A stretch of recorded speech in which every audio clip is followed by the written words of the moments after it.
Krishnababu and Ramagiri Siddayya అని.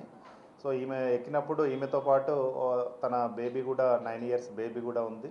So ఇందులో వీళ్ళు ఇద్దరు డ్రైవర్స్ ఎవరైతే ఉన్నారో వాళ్ళు కూడా సేమ్ విలేజ్ అంటే సేమ్ డిస్ట్రిక్ట్ కావడం వల్ల ఆమెతో కొంచెం మాటలు కలపడం జరిగింది. అందులో ఆమె కూడా తన డీటెయిల్స్ అన్నీ కూడా చెప్పడం జరిగింది. సో అందులో వీళ్ళు ఈ సిద్ధయ్య అనే అతను ఎవరైతే ఉన్నారో అతను సెకండ్ డ్రైవర్గా ఉండి అన్ని టికెట్ చెక్ చేసిన తర్వాత మెదక్ డిస్టిక్ చేగుంట మండలం లో డిన్నర్ చేసిన తర్వాత కృష్ణబాబు అనేవాడు డ్రైవర్గా దిగి సిద్ధయ్య మెయిన్ డ్రైవర్గా బస్సును డ్రైవ్ చేయడం జరిగింది. అందులో ఈ కృష్ణబాబు కూడా తనతో మాటలు కలిపి తను సింగిల్ అంటే డాటర్తో ఉండడం వల్ల ఇద్దరికి పడుకోవడానికి ఇబ్బంది అవుతుందనే ఒక ఉద్దేశంతో వెనకాల 2 బెడ్ అంటే డబుల్ బెడ్ సీట్స్ ఏవైతే ఉన్నాయో అవి ఖాళీగా ఉన్నాయని చెప్పడం జరిగింది. అందులో మీరు ఇద్దరు ఉన్నారు కాబట్టి అక్కడ పడుకోండి, నేను ఇక్కడ సింగిల్ బెడ్లో పడుకుంటానని చెప్పి ఆమెను పంపించడం జరిగింది. తర్వాత ఆమె నిద్రలో జారుకున్నప్పుడు ఇతను పోయి తన పైన అత్యాచారం చేసిండని ఆమె కంప్లైంట్ ఇవ్వడం జరిగింది. సో ఇచ్చిన వెంబడే మన పెట్రోల్ కారు ఉస్మాన్ యూనివర్సిటీ దగ్గర బస్సును ఆపి అందులో ఉన్నటువంటి డ్రైవర్ని తర్వాత ప్యాసింజర్స్తో స్టేట్మెంట్స్ తీసుకొని ప్యాసింజర్స్కి సపరేట్ బస్సు అంటే అదే ట్రావెల్స్ నుంచి వేరే బస్సు అరేంజ్ చేసి వాళ్ళతో స్టేట్మెంట్ తీసుకొని పంపించడం జరిగింది. ఇందులో ఉన్నటువంటి అక్యూజ్డ్ ఎవరైతే ఉన్నారో రామగిరి సిద్ధయ్య అంటే ఇతను మెయిన్ అక్యూజ్డ్ ఎవరైతే ఉన్నారో కృష్ణబాబుని ప్రోత్సహించడం జరిగింది. సో దానివల్ల అతను అఫెన్స్ చేశాడు. సో అందుకు తగ్గట్టు ఇతన్ని కూడా అదుపులోకి తీసుకొని ఇద్దరు డ్రైవర్లను కూడా అదుపులోకి తీసుకున్నాము. తర్వాత వీళ్ళ నుంచి ఒక 2 సెల్ ఫోన్స్ తర్వాత ఈ ట్రావెల్ బస్సు ఏదైతే ఉందో ఆ బస్సును కూడా సీజ్ చేయడం జరిగింది. వాళ్ళని ఈరోజు రిమాండ్ చేస్తాము. ఇందులో ఈర్ల కృష్ణబాబు అనే అతను బస్సు దిగి అంటే మెట్టుగూడ దగ్గర బస్సు దిగి పారిపోవడం జరిగింది. సో అతన్ని కూడా మనం రాచకొండ లిమిట్స్లోని యాచారం పోలీస్ స్టేషన్ లిమిట్స్లో నిన్న సాయంత్రం అరెస్ట్ చేయడం జరిగింది.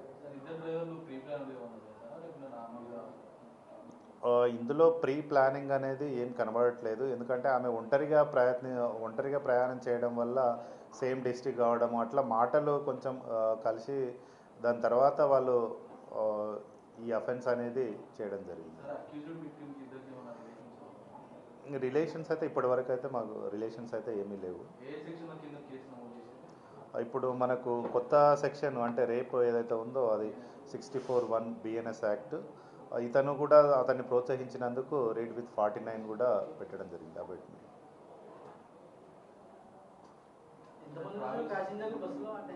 ఆ టైంకి బస్సులో 36 మెంబర్స్ ఉన్నారు.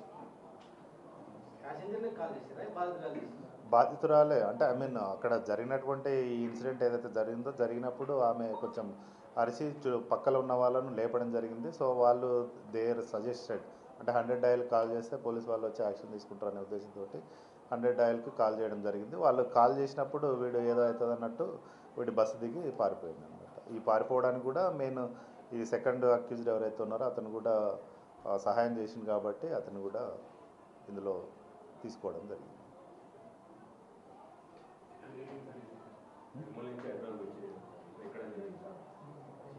ఇక on the way movement bus అయితే మూమెంట్లోనే ఉంది. ఎక్కడ జరిగింది అనేది స్పెసిఫిక్గా మనం కూడా చెప్పలేము. సో మనకు మన అంటే మన ప్లేస్కి రీచ్ అయినప్పుడు దాన్ని ఇంటర్వ్యూన్ చేయడం జరిగింది కాబట్టి ఇక్కడ కేసు రిజిస్టర్.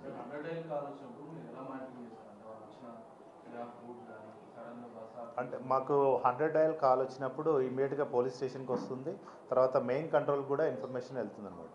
మెయిన్ కంట్రోల్ నుంచి అడిగినప్పుడు వాళ్ళు ఎక్కడున్నారు ప్రస్తుతం ఎక్కడున్నారు అంటే మెట్టుగూడ ఇప్పుడు దాటినాం అంటే పక్కల ప్యాసింజర్స్ ఎవరైతే ఉన్నారో ఈ ప్లేస్ ఎక్కడ అంటే మెట్టుగూడ దాటినాం, నెక్స్ట్ వచ్చే ప్లేస్ ఏదైతే ఉందో తార్నాక అని చెప్పడం వల్ల యాక్చువల్గా ఆ రోజు నైట్ తార్నాకలోనే మా ఈ పెట్రోలింగ్ కార్లు పెట్టి ఒకటి డిజార్మింగ్ ఎక్సర్సైజ్ అంటే వెహికల్ చెకింగ్ చేయడం జరుగుతూ ఉంది. సో అదే టైంలో సేమ్ ఇన్ఫర్మేషన్ రావడం వల్ల వితిన్ 1 మినిట్లోనే కన్సర్న్డ్ బస్ని ఇంటర్వెన్ చేయడం జరిగింది.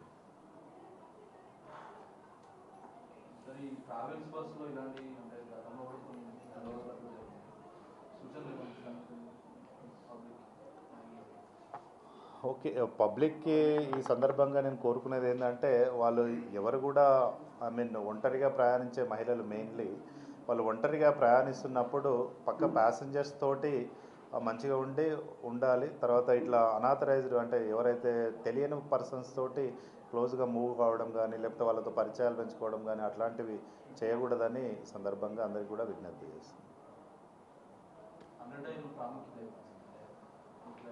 దీంట్లో అంటే ప్రజలందరూ కూడా గుర్తుంచుకోవాలి. ఏంది అంటే పోలీస్ అనేది ఫస్ట్ రెస్పాండర్ కాబట్టి వాళ్ళకి ఎట్లాంటి ఆపద వచ్చినా కానీ ఏ టైంలో అయినా 24/7 పోలీస్ అనేది అందుబాటులో ఉంటుంది కాబట్టి వాళ్ళు 100కి డయల్ చేస్తే ఇమీడియట్గా వాళ్ళ లొకేషన్ అంటే ఎక్కడ ప్లేస్ అనేది చెప్తే చాలు ఆటోమేటిక్గా పోలీస్ రెస్పాన్స్ అనేది కంపల్సరీగా ఉంటుంది కాబట్టి దీని ప్రాముఖ్యత గురించి అందరూ కూడా అవగాహన తెచ్చుకొని ఏ ప్రాబ్లం వచ్చినా కానీ అంటే law and order point of వ్యూలో కానీ తర్వాత వాళ్ళకి ఏదైనా పర్సనల్గా క్రిమినల్ అఫెన్సెస్ ఏమైనా కానీ 100కి ఇన్ఫామ్ చేస్తే అవర్ పోలీస్ విల్ రెస్పాండ్.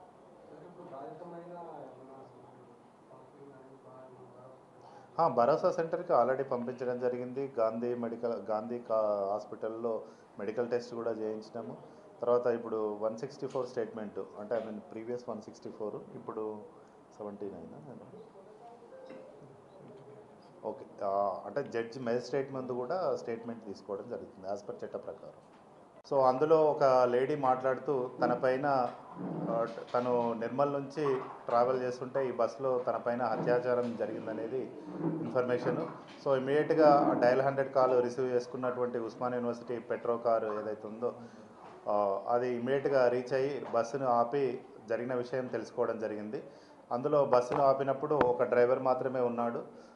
తన పైన అత్యాచారం చేసినటువంటి సెకండ్ డ్రైవర్ ఎవరైతే ఉన్నారో అతను దిగి పారిపోయాడని తను కాంప్లైంట్ చేయడం జరిగింది. బేస్డ్ ఆన్ దట్ ఇన్ఫర్మేషను పారిపోయినటువంటి అక్యూజ్ని కూడా మనము యాచారం లిమిట్స్లో నిన్న అరెస్ట్ చేయడం జరిగింది, యాచారం పోలీస్ స్టేషన్ లిమిట్స్లో. సో ఇందులో ముఖ్యంగా జరిగిన ఇన్సిడెంట్ ఏంటి అంటే విక్టిమ్ ఎవరైతే ఉన్నారో ఆమె నిర్మల్ నుంచి పొదిలి ప్రకాశం డిస్టిక్ వెళ్తూ ఉంది. సో అందులో ఇద్దరు డ్రైవర్లు ఉన్నారు, ఈర్ల కృష్ణబాబు అండ్ రామగిరి సిద్ధయ్య అని. సో ఈమె ఎక్కినప్పుడు ఈమెతో పాటు తన బేబీ కూడా 9 ఇయర్స్ బేబీ కూడా ఉంది.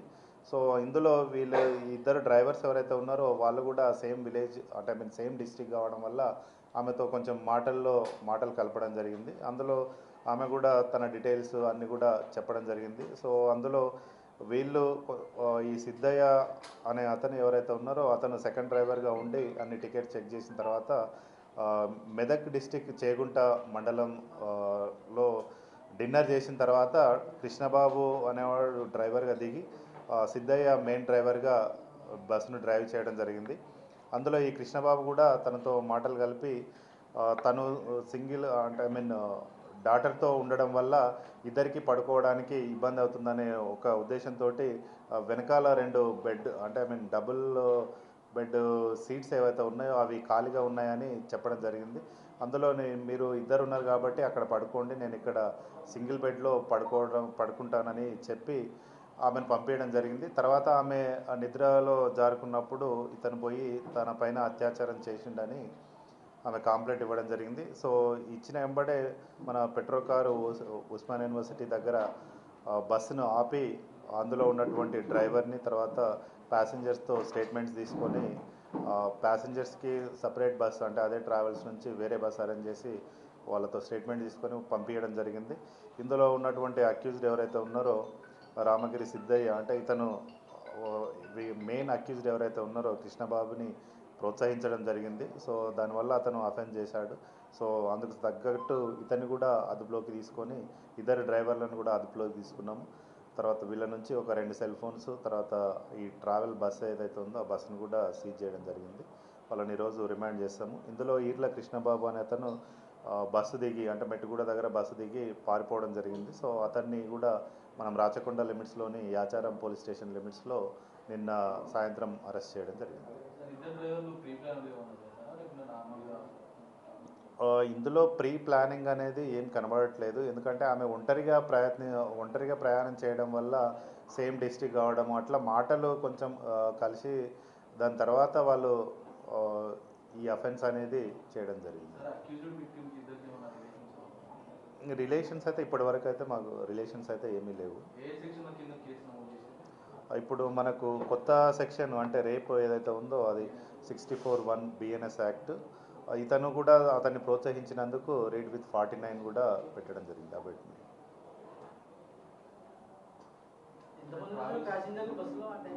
ఆ టైంకి బస్సులో 36 మెంబర్స్ ఉన్నారు. బాధితురాలే అంటే ఐ మీన్ అక్కడ జరిగినటువంటి ఈ ఇన్సిడెంట్ ఏదైతే జరిగిందో జరిగినప్పుడు